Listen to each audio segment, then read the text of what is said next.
real quick here. This is just a little tip that you'd want to go by, and you might already know this, but I'm going to tell you anyway.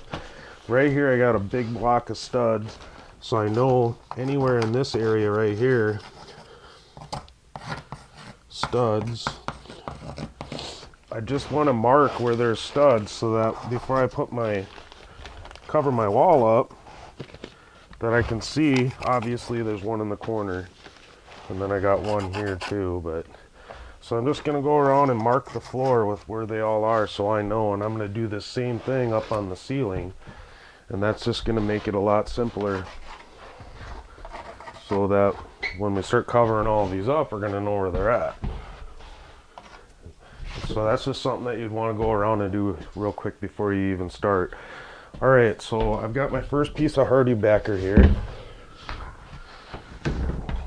Basically, hardi backer is 3x5 sheets, and you always want to keep the lettering facing out, and then we'll just continue laying it the long way up. It's 8 feet, so basically when I get to the top I'm going to be cutting a foot off of a full piece, and then however wide, and so that's how we're going to do it on this one. But you can see I got it nice and tight to the floor. My marks are here now for where my studs are, and we're just going to go from there.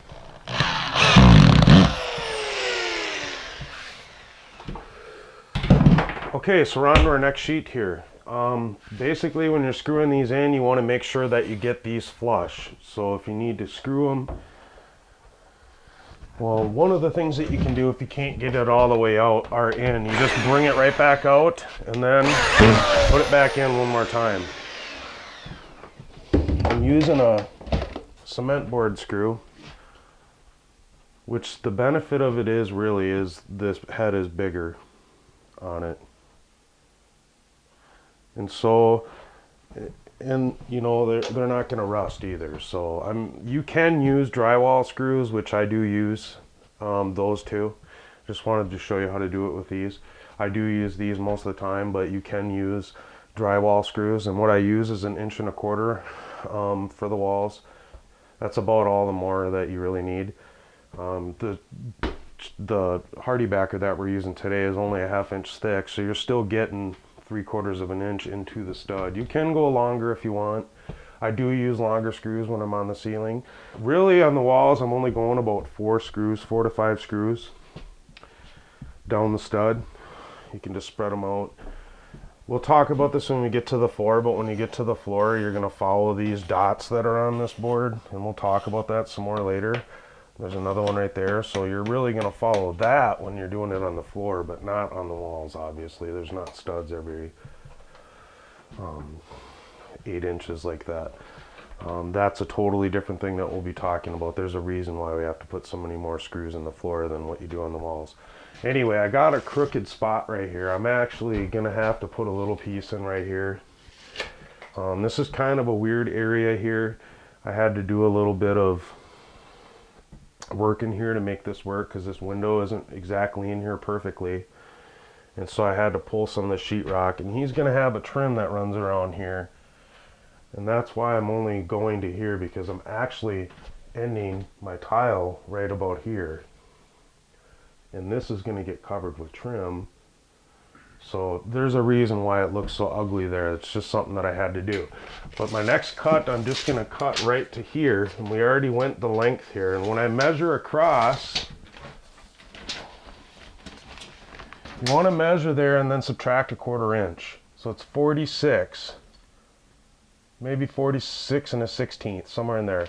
So you can go 45 3/4 and leave an 1/8 inch gap here, and then an 1/8 inch gap there. Now when I measured this ceiling to this edge right here, I noticed it's a little crooked. So I'm just going to go right here, I'm going to subtract the 1/4 inch. So it's 23 1/4 there. And down here it's 23 1/2. It's if I subtract the 1/2 inch. So it's 1/4 inch off from one end to the other, which it's not going to be fun when we're cutting the tile in there either, but when we get to that, we'll talk about that. But anyway, so I'm going to go out there on my cement board and I'm going to measure the 23 1/4 and the 23 1/2. Okay, so you can see that I measured the 23 1/4 and then I made my mark and I circled it. And then I did the same thing down here. I measured the 23 1/2 and I made another mark right there and I'll circle that. Then I just took my T-square. I already got the line there. You can either use a T-square as a straight edge or you can use a chalk line in this situation. And basically I just stretched it across just like you see, and I know it's not square because we didn't measure it square, so the line is obviously going to be crooked. So you're going to have to follow your marks, and then I just drew a line. So that's how I did that.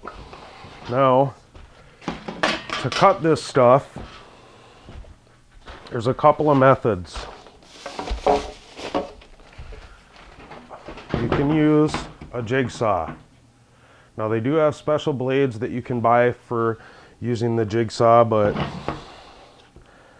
they're pretty expensive.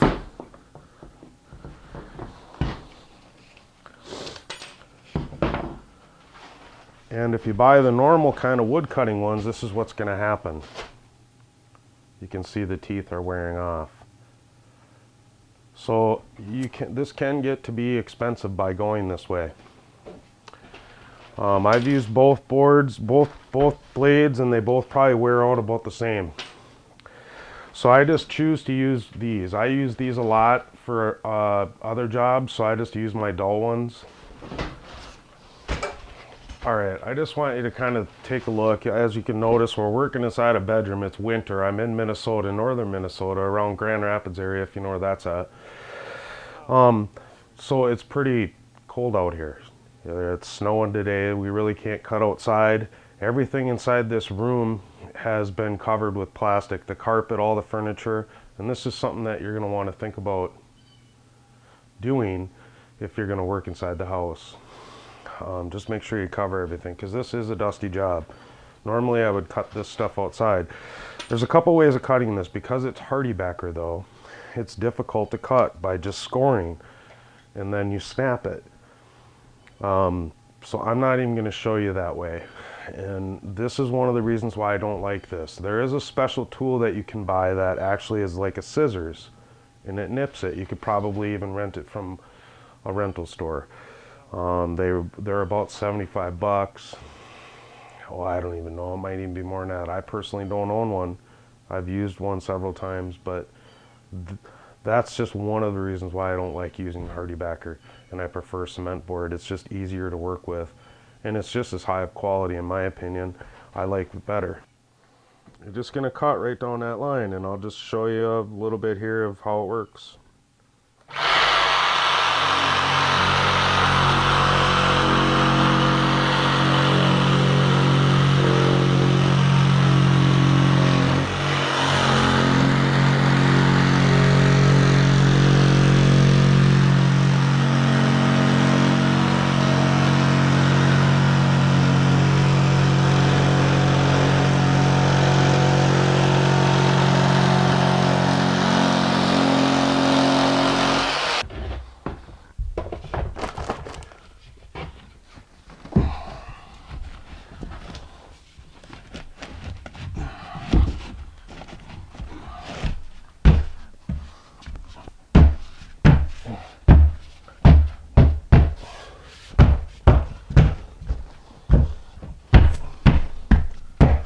Okay, so I got that little bit of a gap down here, which is going to get covered. I got a gap up here on the ceiling, which will get covered, and I'll show you how to do all of that later. I got a big plate right here of a 2x4, so I'm going to actually be able to put a piece in there without this being a problem. And so I'll get this screwed in, and we'll just keep going, but that's how you're going to want to try to make sure that you measure and see if it needs to be a crooked cut or if it can be straight and it's perfectly square. In this situation it was crooked, so we had to modify it.